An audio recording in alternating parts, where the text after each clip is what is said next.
Welcome to the Ask Dr. Deanna show. I'm Dr. Deanna Holgren, your host. Join me weekly as I cover various health-related lifestyle medicine topics that you get to request. This show is for anyone who wants to proactively improve their health position. I hope you enjoy the show.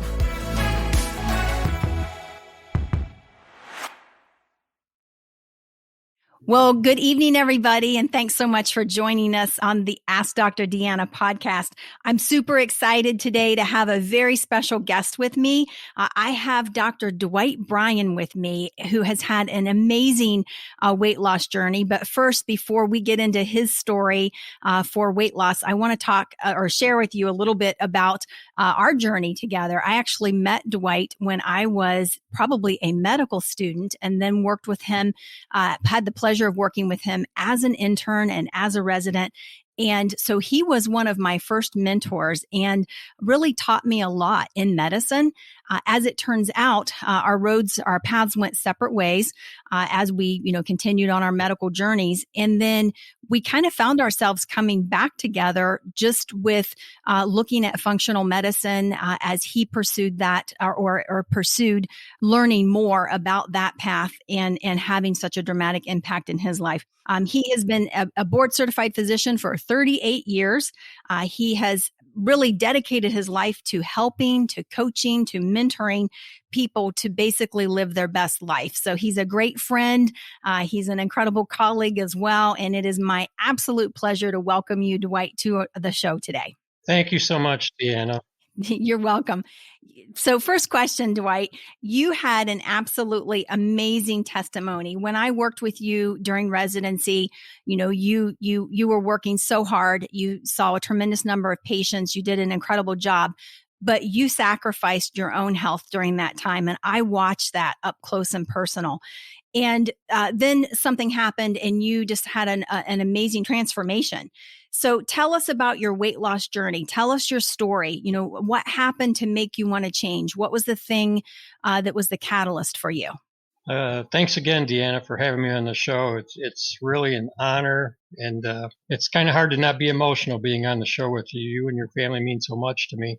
But as you indicated already, my journey was I was pretty much a solo practice family physician doing care in office, in the hospital, training young physicians, doing other activities, working. And, I guess I didn't really realize the sacrifices that my family and myself were making. The constant stress, the lack of downtime, eating through the drive-thrus, running from one hospital to another. And over time, it took a toll on me. I ultimately, by 2008, I had ballooned up to 350 pounds. And, these things, and I've said this to many people, it's not that it's easy to talk about, but the truth is the truth. And we are all just people. That's the bottom line. So I ballooned to 350 pounds. I had diabetes that was poorly controlled, even on medication. My A1C, which is a 3-month range test, as you know, and anyone who's had diabetes knows something about that test, normal 5.7 or less. At my worst point, I was 10.5 with medication. I think I started to become aware that, this couldn't go on forever. I'm not going to be around to enjoy my family and whatever. So I decided to leave private practice and went on a vacation with my lovely wife.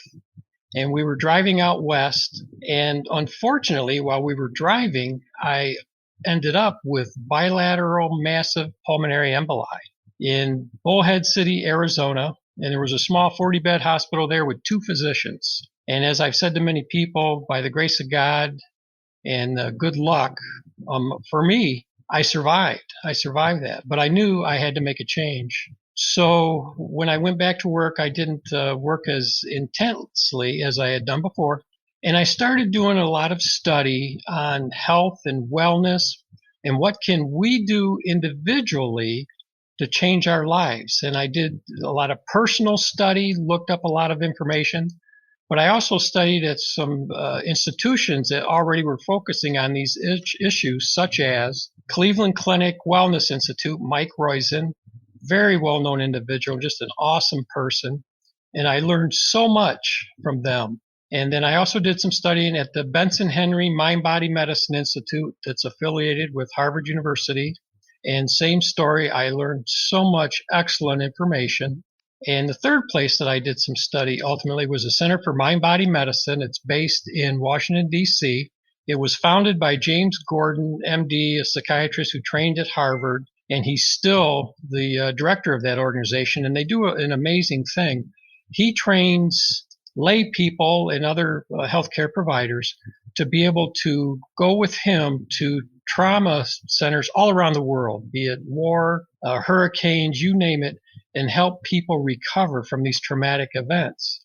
So as I was doing those studies, and I was starting to implement in my life the changes I needed to develop. And essentially what it boiled down to was I needed to make changes in 3 different areas. And that was, I had to move more. I had to get out and move, some type of physical activity.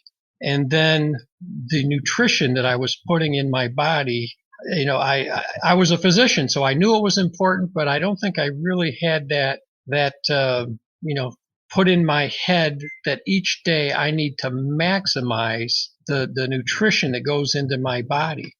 And the third area was, and this was a huge one with being a practicing physician, was our minds. We are born with a mind that is so biased to what has happened in the past and what might happen in the future. And we spend such little time right here, right now, today. And that's to a huge detriment to all of us. So I began very slowly. Wake up in the morning today. What am I going to do today? I'm going to do something movement. I'm going to maximize the fuel that's going into this only vessel that I'm ever going to have to live in from the day I was born to the day I leave. We'll change houses, we'll change cars, friends and family, unfortunately, will come and go, death or whatever it might be, but this vessel is it. So I had to come to that realization. And then I had to start doing these brain relaxation exercises. And that's what I did, basically. So it's not something that happened overnight, but it was an amazing thing, really, because I call it the vibrant synergy.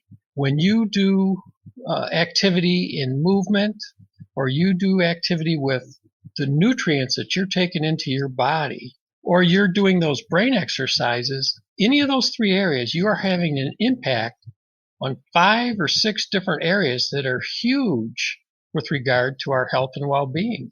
One being chronic inflammation, another is oxidative stress, what happens with the bacteria in our gut, which is our microbiome.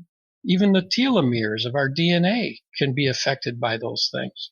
And neuroplasticity is another huge thing, the brain cells. So, it was so much information, but it's stunning what one can do. So now that I've retired as a family doctor, my goal is to spend the rest of the time I have here trying to help people help themselves, teach them self-care techniques. Doesn't mean they don't need their family doctor. We're not replacing traditional medicine.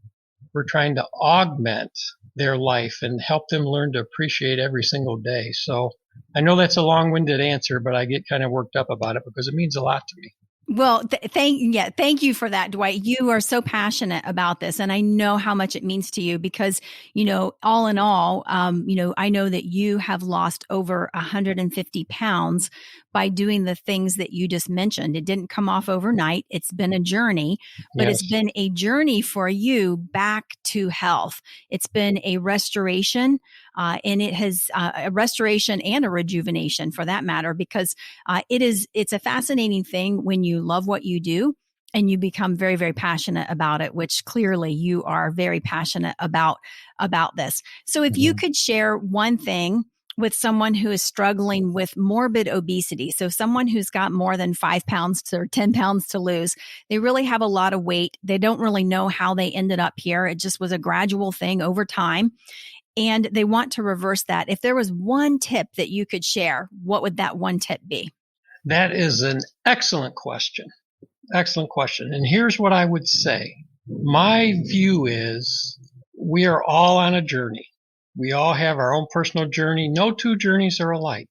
And Every journey starts with the first step, and then the next step, and then the next step, and the next day is the next day. So my focus when I work with people is just today. What am I going to do today? I'm going to do something in one of those three areas, and I'm going to celebrate in my mind the fact that I accomplished what I wanted to accomplish today. And when I get to tomorrow, it's going to be the same thing. I will do one or two things in each area, those things that speak to me. There are a lot of physical activities I could be doing. There's a lot of different things I could eat. There are a lot of brain exercises. The way I like to describe them, they're actually mostly mindfulness techniques. But I teach people slowly to learn a lot about each of those areas, and then they pick the things that speak to their heart, because the only things that are going to work for them are things they're going to actually do. So they pick what they love, and they just do it today and appreciate today and take care of tomorrow. And it's just like Pablo Picasso when he makes his masterpieces. Each day he has the canvas there, and he takes a different brush and he selects some paint colors, and then he decides what stroke to put on the canvas. And the next day he does it again. And ultimately that's his masterpiece. And our physical being and mental being and spiritual being can become our masterpiece one day at a time. And so that is my main focus. Just today, do what I can do today. So I love that, Dwight. And I love the fact that today matters is basically what you're saying. What you do today matters, even if it's just one simple step that you take toward that weight loss journey. One simple thing that you do. Absolutely. Obviously an attitude of gratitude makes a tremendous difference. My good friend, Dr. John Maxwell, wrote a book called Today Matters. And that's exactly what it's about. And you can put those principles into play in almost anything that you do, because it's transformative when you start focusing on what can I do? What can I accomplish today? Whether it's in your health, in your business, in the work you do for your family, whatever it is, it does make a huge, huge difference. So thank you for that. And I know, you are one of the most gracious people I have ever met, and just incredibly kind-hearted as well. So now that you've lost all of this weight, okay, and you've changed your lifestyle, you've changed what you eat, you've changed how you move, what are the biggest differences that you notice? So if somebody said, what's in it for me? Let's say that they've got 150 pounds to lose and they want to know what's in it for them. At the end of it, obviously they regain their health. But what big differences did you notice physically as well as mentally? Well, that's another excellent question. And the answer is everything. Everything is different. I can move so much better. I can appreciate because I have done those things that we've discussed. And you mentioned the attitude of gratitude, a gratitude practice, and a kindness practice, those types of things. For every ounce of gratitude you have for something, or every ounce of kindness you express to someone else, I tell people it's like you get a pound back. And that's true of all of these other activities, that over time, day after day after day, when you're so busy thinking about trying to help other people and being grateful, because everyone has something to be grateful for, it as long as John Kabat-Zinn, very famous meditation teacher, he's the one that developed mindfulness-based stress reduction. It's used around the world now, and he has a lot of sayings. I love them all, but one in particular is, as long as you're breathing, there's still more right with you than wrong with you. So everybody has something to be grateful for. But once you do these things over a period of time, and again, this is one of the things I say to people all the time, when you do it again and again and again and again, it becomes not what you're doing. It becomes what you are, because you become that. And these things actually change you in so many different ways. To circle back to your question, I can't begin to say how much different I feel in all those areas you mentioned and more. And I tear up in gratitude that I was able to do that. And I'm grateful. Oh, I love that, Dwight. And I'm grateful because you know what? If you had not made this change, think back to that vacation that you took when you had, those bilateral pulmonary emboli. That's basically a blood clot that lands itself in the lung for our listeners. But if you had not made the change then that you ended up making, I don't believe you would be with us today. And we're also grateful that you are with us today. No, I don't either. So you have gone on after now that you've retired from medicine, officially retired. You have developed a new company called Becoming Optimal You. And I know you're super excited about that. That's part of the reason I wanted to ask you to be on our show today, was just to share a little bit about what is Becoming Optimal You. And then if our listeners wanted to get in touch with you, how would they do that? Well, Becoming Optimal You essentially is the amalgamation of all of the information that I've learned along the way and that I have used either on myself or when I could with patients in traditional medicine. It's very hard to use much of it then because it's a whole different setup. But it is to help people determine, here's where you are, where would you like to be, and what can we do together for me to coach, mentor, nurture, guide, or encourage you one day at a time, teaching various techniques and information in those three areas that I mentioned. The person picks and chooses what speaks to their heart, and they change their life. And again, it's a lot like throwing the pebble in the pond, and the ripple works its way out. Someone changes their life. If I can help them make a change in their life, who knows where that's going to go in that pond, and they help someone else. So again, that's my goal, is to do as much as I can to help as many people as I can. I'm so lucky to be here, and so that's what I'm going to do. And so Becoming Optimal You is, we have a website, becomingoptimalyou.com. I have a book that should be coming out soon by the same name, Becoming Optimal You. And they can go to the website, and we will do trainings and so forth. I can do virtual trainings. I may do some trainings locally. And really, it's limitless with this information put together in a way that's very accessible, presented very basically. No one has to understand chemistry or physics or anything else. They just need to understand that these things are very approachable and doable, and to encourage them to find the things that really speak to them so they can make their own changes, and we just encourage them to do that. So I'm really grateful that you had me on here, and I'm very proud of you and everything you've done, and the personal life to your children are wonderful. And, it's what a circle back to see you. And I'm so proud of you and the kids. Thank you so much, Dwight. You have paid it forward to so many medical students who then went on to become, interns and residents and then board certified physicians. So I can't thank you enough. You're a very special person, and you've meant a tremendous amount, not only to me personally, but as you mentioned, to my kids as well, who you've been a part of their lives since they were born. So you guys you and your lovely wife, Cheryl, hold an incredible place in our hearts for sure.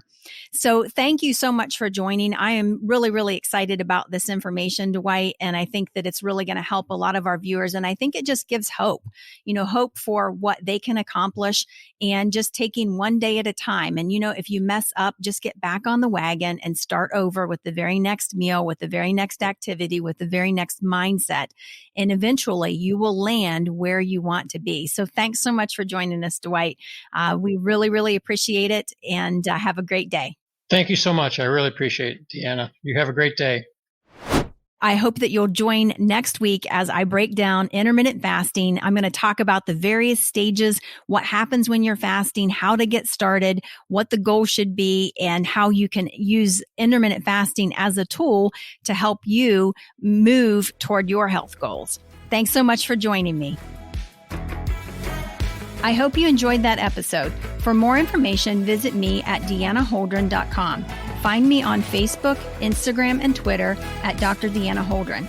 I really want to hear from you, so message me. I love taking your messages and creating topics from them. Please rate, review, subscribe, and share my show with those who have an interest in health and wellness.